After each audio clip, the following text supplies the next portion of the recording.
Hey everyone, Walter Crosby with Helix Sales Development, your host of Sales and Cigars. Today's episode is Think Different About Sales with my buddy Nate Tutas, and I'm really excited to share this episode with you. It's actually going to go in the Helix Sales Academy as a great training piece.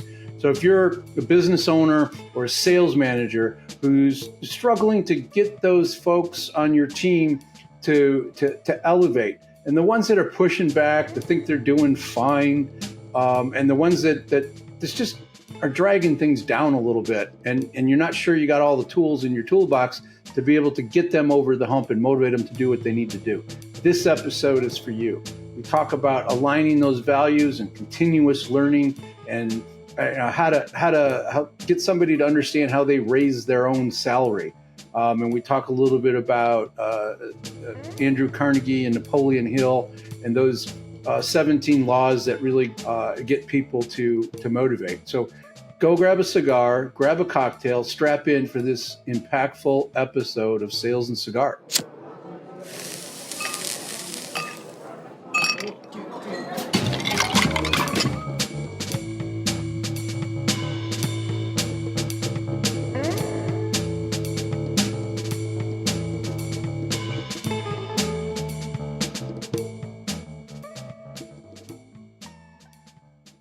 So Nate, welcome back to the podcast. Appreciate you taking some time. Yeah, thank you. Always happy to be here. This is one of the I don't know, special episodes that I do that people get kind of jacked up about when they see us going to talk about sales and getting your perspective on things. So I'll appreciate that. You're more popular. I mean, we're not Joe Rogan. We don't have 3 hours of nonsense and millions of viewers, but and a couple $1 million contract with Spotify. Yeah, I don't have that. I'm not also not looking for that, but anyway. So we're done talking about barbering and getting your hair cut and how we do all that. So let's dive into this concept that's come up a couple of times for me in the last few weeks. When we had one of our sessions last week, we chatted a little bit about it off air, but I'll set it up this way. I've had some people that I know that listen to the podcast and that are in a similar space, managing people, and they're struggling with this idea that some of their salespeople are doing fine in their mind, and as a manager or a leader, they realize that these people could do better if they just kind of tweaked it. I'm not saying completely revamp and upset the apple cart, but just kind of made a few minor changes that would really elevate their game and cause them to become more effective. So, we talked about helping them see, one, they could make more money, two, that they're always bitching about time. We don't have enough time. And that if they did some things differently, that they would make more money and save time. But where the rub was, and this is where I'm interested in your perspective, is that they don't seem to acknowledge that there is an upside, Mm-hmm. that it is worth the trouble. And not that it's trouble, but it's there's some discomfort for them. And you've coached salespeople, you've managed sales teams, you have this high level mastery training in neuro linguistics programming. So I'm interested in your opinion on how to smack somebody in the back of the head, proverbially, and get them to realize that there's on the other side of a little bit of change, that there's some really beautiful views and wonderful situations, and I kind of teed it up like that. So what are your thoughts? Well, a couple of initial thoughts that come into play, and one I think is missed by most companies in my experience.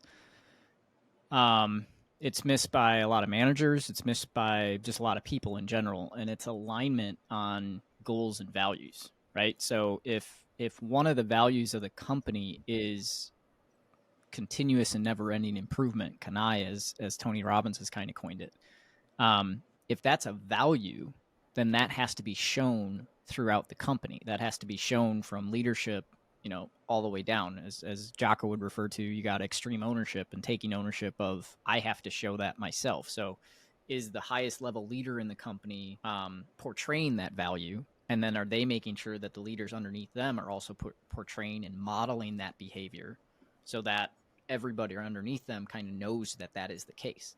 If that's not a value that's valued within the company, it might be valued by an individual leader who then has to build that into their team, right?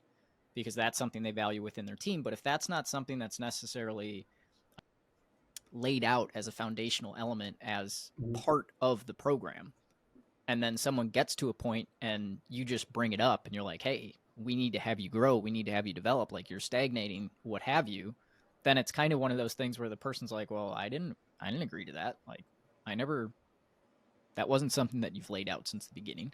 And I know from the situation you and I were talking about, that's something that you actually share with the people you coach, that's an expectation. But again, if it's a company culture that you're also working against, that then becomes troublesome because they look at everybody else around them and going, well, that person isn't having to push themselves. That person isn't having to push themselves. We all tune into our own radio station, WIAFM. What's in it for me? Why the hell do I want to do that? Hold on. WIFAN? WIIFM. WIIFM. Got it. Okay. Have you never heard of that one before? I have not. That's I think Zig ground. Ziglar originated that we all tune into our own radio station, WIIFM. What's in it for me? My dad taught me that one when I was he's been sharing that one with me since I was a kid. Interesting. That's good. But I think you bring up a valid point, because the conversations I was having with some colleagues is that they are trying to, and it is something that I try to instill.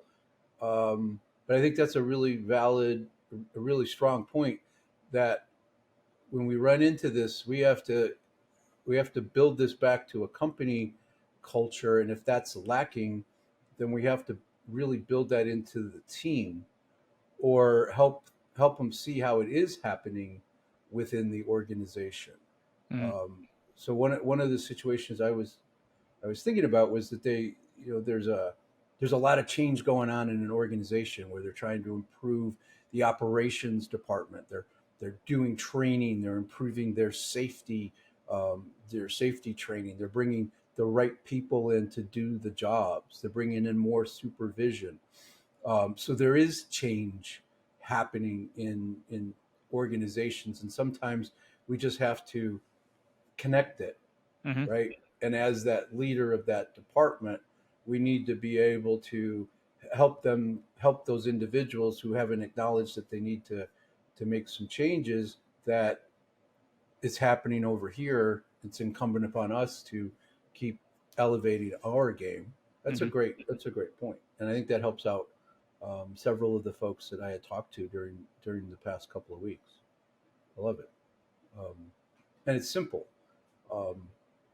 And having more than one radio station to listen to continue your analogy is important. Yeah. Spinning around the dial. Well, and that's so I pulled up something on my screen here because I wanted to reference it and make sure that I got it right. But I've been reading through, and I've referenced this with you a couple of times. I've been reading through the book How to Raise Your Own Salary, which, if anybody is familiar with Think and Grow Rich, which many people are, How to Raise Your Own Salary is actually the transcripts of the conversation between Andrew Carnegie and Napoleon Hill, when Andrew Carnegie actually laid out the 17 laws of success for Napoleon Hill and kind of tasked him with turning that into a success philosophy that could be shared with the world, which is what ended up being Think and Grow Rich. And one of the things that Carnegie points out through the transcripts and the dialogue between him and Napoleon Hill is that one of the 17 laws that many of us are aware of is going the extra mile. And he points out that there's a reason that there's very select few. And it was kind of interesting when I was reading it, because I'm going, he is describing the challenges that occur in a workplace from back in the 1900s. And it's the exact same challenges that we have today. It's the people that are in the workplace that are like, hey, I'm here. I show up on time. I do my job. Why am I not being paid more? Why am I not making $1 million yet? And it's like, you can't just do the normal level of activity and expect massive rewards, right? Right. Carnegie back You in, can, you're just going to be disappointed. yes, yes, exactly. But Carnegie pointed out how he had a number of men that worked for him in the early 1900s that he was paying, get this is early 1900s, over $1 million a year. Charlie Schwab was one of those individuals that he paid his regular salary, but then because he went the extra mile, he paid him over $1 million a year in bonuses for that going the extra mile. And one of the things that he pointed out that Charlie Schwab was a master at was getting the most out of people. And it was because he would always find a way to link 1 to 3 of the prime base motives that exist out there. And the motives, this is what I was bringing up on my screen so I could actually reference them. The 9 base motives are the emotion of love, the emotion of sex, or as they refer to as sex mutation, mutating that drive into something else to get something from it. Right. The desire of monetary gain, which it's interesting because Carnegie points out that many people are driven by monetary gain, but only to a certain point. And he goes, and that's why you have to figure out which of the other motives are tied into that to help the individual move along, so you can actually motivate them through that perspective. The desire for self-preservation, primarily of life, but self-preservation for the way they live, the way they act, the way they behave, everything else. The desire for freedom of body and mind, the desire for self-expression, the desire for perpetuation of life after death. So what carries on after they're gone. Is that And like that? I forget. I forget the detail there. Is that like legacy, or is there something more spiritual involved in that?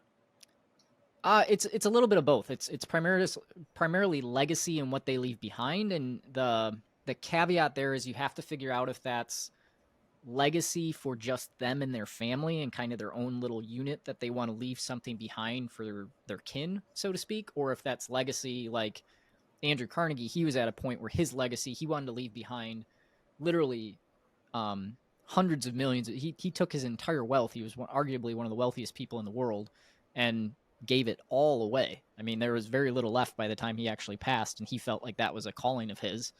Um, and one of the ways he did that actually was through libraries, because he's like, Yeah, I, there's as a more young man, libraries. There's so many libraries named after him. You can go anywhere in this country and you can find something related to his name associated with learning or books or libraries or something. yep. And his whole reasoning behind that, which I also found fascinating, because Napoleon Hill asked him a question at one point, and he kind of goes into his motives. And there was something that he had actually read about the maintaining of wealth and giving it away and stuff that drove him. But one of the things that drove him around the library side of things was he was like, the opportunity, especially in America, is absolutely insane. It's out of this world. These weren't his words. I'm paraphrasing, obviously, because I don't think he would have said insane or out of this world. But he did say, he's like, the thing that most people don't realize is there's so much knowledge and so much opportunity out there for those who seek it, which is why he created all these libraries. Because he went, when he was working at the railroad, he was working as a young boy. He started working at the railroad at like 13, working a boiler, and figured out that I forget the actual term of it, but back then it was telegraphy, I think it was, where the messages actually came through and someone actually had to write them out. Um, I think, yeah, tied to the telegraph. yeah. Yeah. So he went and learned that skill because he knew that would make him more valuable, and went and just taught himself by going to the library, learning about it, trying to apply it, and then went to someone at the railroad and was like, hey, I think I could actually do this job. Can I have an opportunity? Someone gave him a chance, and that was how he made his first kind of step up, Jump. so to speak. And then If you want to earn more with a company, that's what you do. You figure Mhm. out a way to be more valuable to the company, and if you're in the right company, that should be relatively easy to demonstrate that and be rewarded for it. Not always, um, but that's how you earn more money, is be more valuable. Yes, and this is a little bit of a side tangent compared to what we were talking about initially. But one of the things that Carnegie points out specifically and related to that is that the beauty of competition and the beauty of he referred to it commonly as Americanism, where we have a free market enterprise and whatnot. Is he said that you have to be willing to go the extra mile and you have to be willing to put in that extra work and know that the company that you're at currently may not be the one that actually ends up reciprocating and bringing that value back to you and paying you more. And he goes, but the beauty of competition is that eventually someone will find out that you're a hard worker. Someone will find out about these additional skills, these additional benefits you bring, and they will come and poach you away. And he goes, and that's part of competition. If you don't pay your people well, someone else will, because that's the other side of competition is you don't even have to be in the same industry, but that type of person is so hard to find. And that was one of the things I found so interesting was he was referencing this back in, I think the conversation that happened between him and Napoleon Hill was like 1907, 1908, somewhere in there. But he was referencing things that I'm like, yeah, I've talked to executives at all kinds of companies that are sharing the exact same challenges, not the same solutions, but the same challenges. But people are people, and that nature of them, they've got different distractions, they've got different tools, but the nature is still there, Mm-hmm. and the same underlying issues are still there, Mm-hmm. um, and you know, people are people. So those base motives, um, connecting those to what what they what you want that individual to do Mm-hmm. is what Schwab was really good at, right? Yep. Trying to go back to where we were. I think we had 7 of those, and is there 9 or 10 base motives? There's 9. Oh, okay. Because the other two are the emotion of anger, um, which can be a motivation, right? Getting back at somebody or leveraging your anger in some way, and then Mhm. also the emotion of fear. Um, and fear has 7 basic fears associated to it. You have fear of poverty, fear of illness, fear of loss of love or loss of someone, fear of criticism, fear of the loss of liberty, um, fear of old age, and then fear of death. Those are your 7 basic fears that go Those are along with that. those are really really base desires, and those and avoiding fear. I mean, we'll do more to avoid fear than we will to gain pleasure. Mm-hmm. That if you're looking at them as fulcrums or leverage points, those connecting a positive and a negative to the same situation, a carrot and a stick. You can Mm-hmm. avoid this by doing, and you can gain this if you do these things. Yep. It's sort of a simplistic version of it. Mm-hmm. So Schwab was really good at connecting those dots and reading that in people before there were any real assessments and tools. He Yeah, would he just was observe and listen and talk to. the way Carnegie described Schwab was that he was so good innately with people. His upbringing and who he was around and whatever just built that into him to the point that he knew how to motivate people like you wouldn't believe. Um, and I think Schwab is the one that the story is told around of. It's a pretty famous story. So it may not have been Schwab, but I'm pretty sure it was Schwab of the factory workers where he came in one day and wrote the number on the floor. You know the story Yeah, I'm that talking was. about? I'm pretty sure that was Schwab. Yeah. And he just knew how to motivate people. He knew how to get that drive of competition going and knew that there was an emotion that he could elicit. There was one of those motives that he could drive and just had figured it out. And that was one of the things that Carnegie pointed out is he's like, I literally could, one of the reasons I was willing to pay Schwab as much as I was because I didn't want him working for any type of competitor in any industry or whatever, because I Yeah. knew if I had a problem in a plant, he didn't need to know, he didn't need to have any experience with the plant whatsoever. I could just say, hey, Charlie, we need this problem fixed. And he'd go, got it. And he would just go get it fixed. So that level of capability is something that he developed by understanding these things. And I think it comes back to, if we go back to the very beginning of the conversation, understanding what the values are of the company and building those in, and then understanding, do we have alignment with the individual on the actual values? And then what emotion, what base motive can we work through to actually help to drive them through that? There's a lot of companies that put their core values on the wall, Mm-hmm.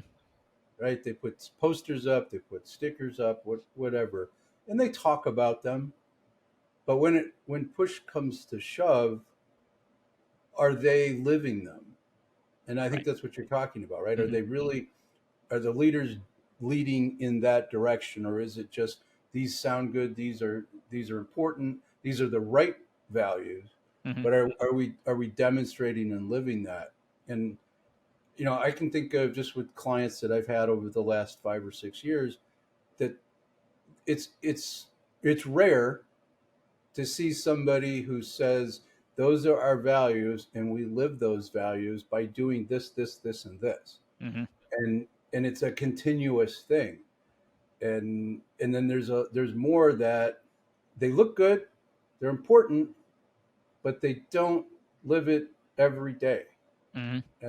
And I know one company that let a good salesperson go, not because of their sales ability or struggles or anything like that. They just didn't live one of the values that was important, and it was too upsetting to the culture of the company, and Mm-hmm. they made the decision that that's unacceptable. Yep. And that message, I mean, that message carries through. When it's explained, in leadership meetings, and then the managers take that to the next level, and then the employees talk about that, oh shit, they're serious about this, right? Mm-hmm. It's real. Yeah.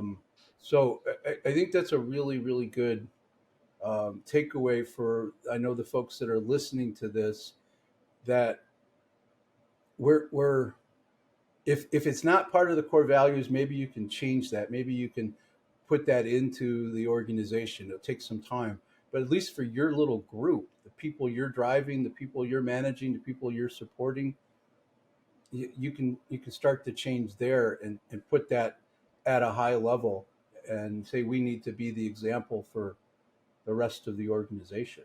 Um, Mm-hmm.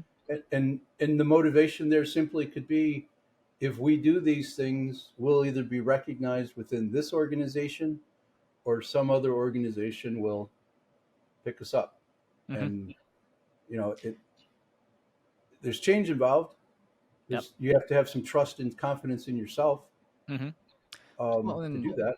that's one of those things that I think is a demand or a call on us as leaders to step in and do that, to set what those bars need to be, and to hold people accountable to that, and then to build our teams around that. So when we're hiring, when we're firing, when we're going through all those things, when we're building up the team, if it's our responsibility to lead those teams, it's also our responsibility to set those standards, and to also know that growth happens outside of your comfort zone. So there's going to be times where employees aren't going to be happy about being held to a certain standard. They're not going to be happy about being held to a certain value.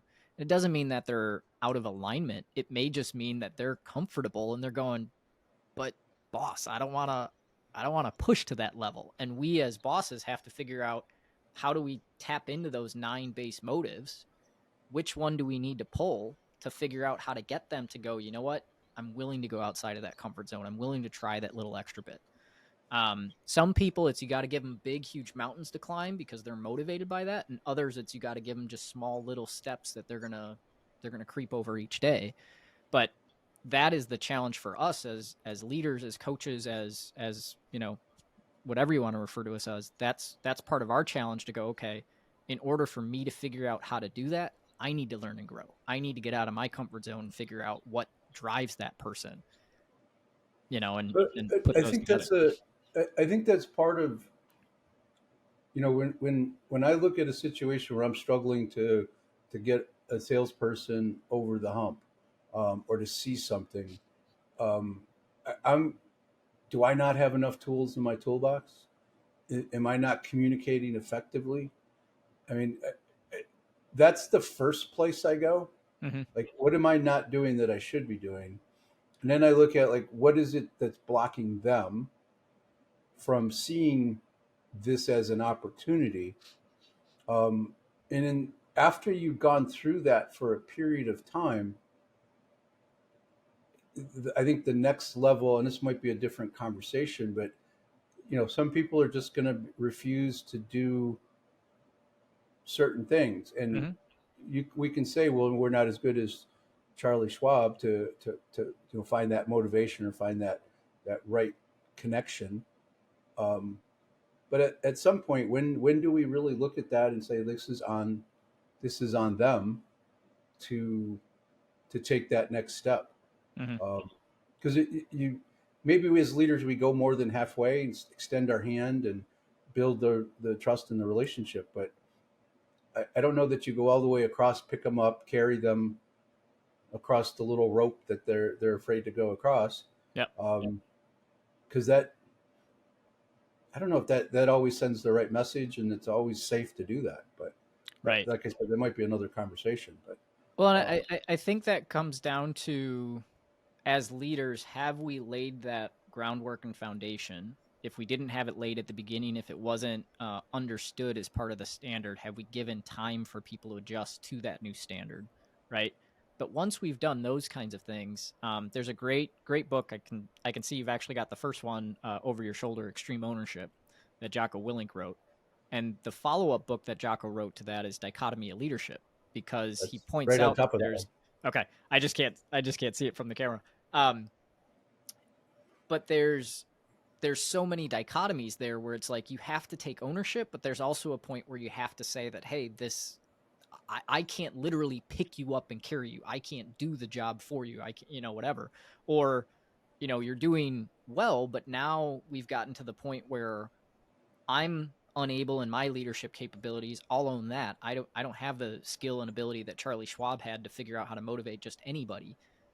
We're also at a point, though, where your lack of growth, your lack of willingness to change, your lack of willingness to push yourself, whatever that is starting to actually fall back and hurt the team, because the rest of the team is looking and going, why are we having to push? Why are we having to learn and grow? And this person's just sitting over there, happy as a lark, being the way that they've always been. If you're not growing, you're dying is a common phrase out there. And so it's one of those things of, if that's an expectation that's been set and the time has been given to adjust to those expectations, if they're new, then you also have to have the point where this is the level of accountability that must be maintained in order for the standards to be held. Yeah, and Jocko talks about that in both books, Mm-hmm. that the leader must lay the groundwork, put the foundation there, connect those dots. He does it in a different way.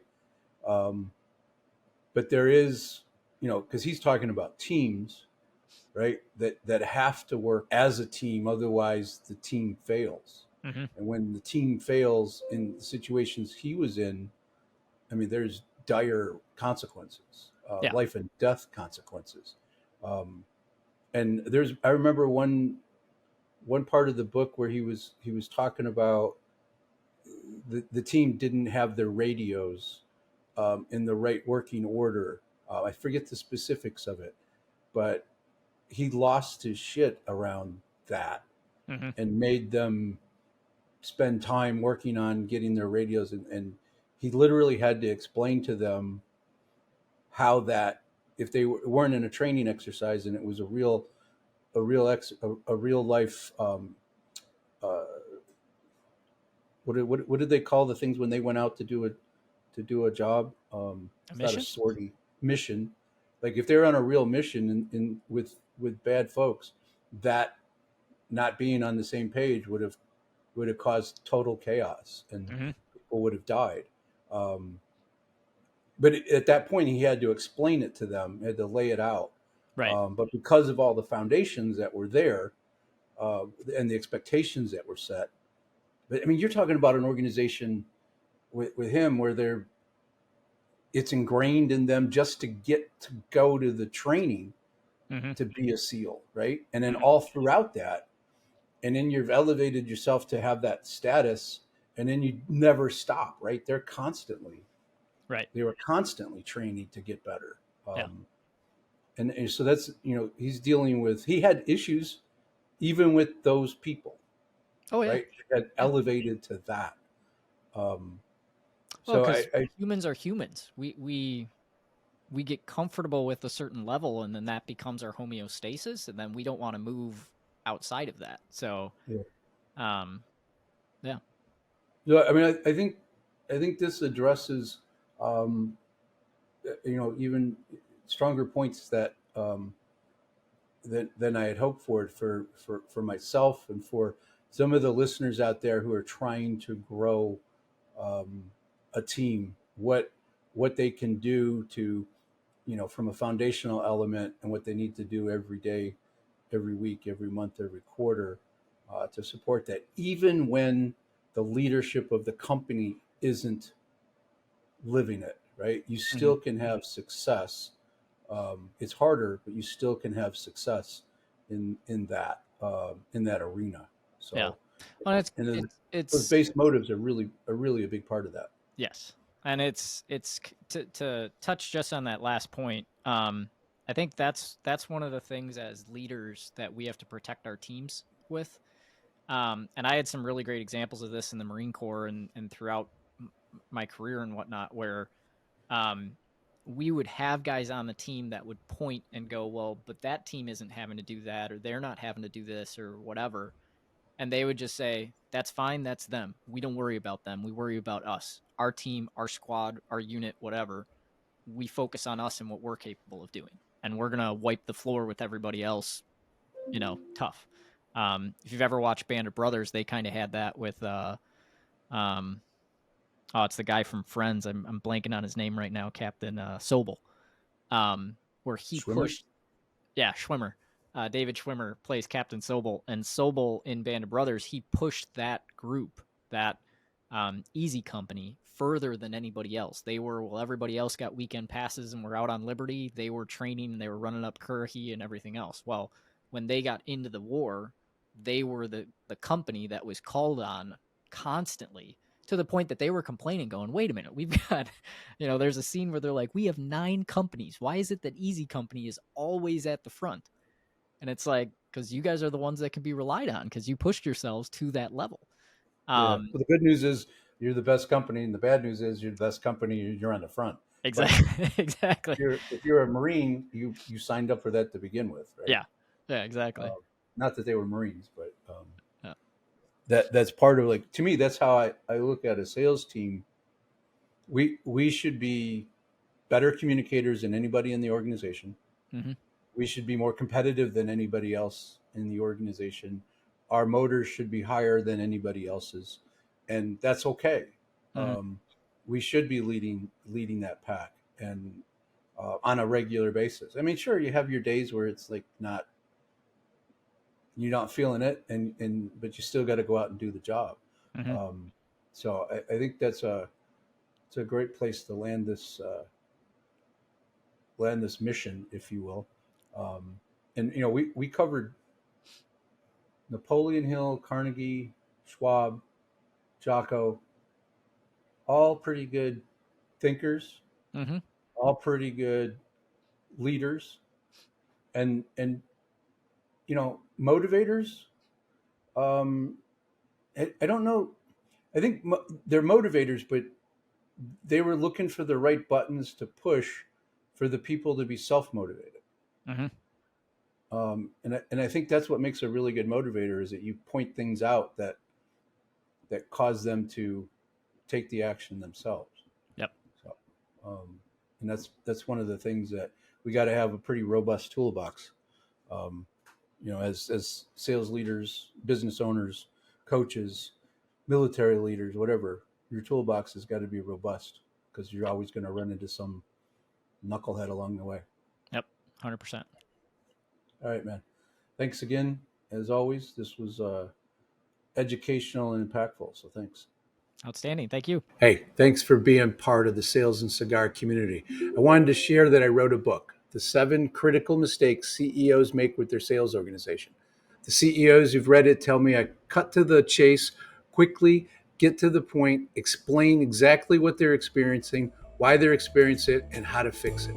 So if you want a free copy, go check out the link in the show notes.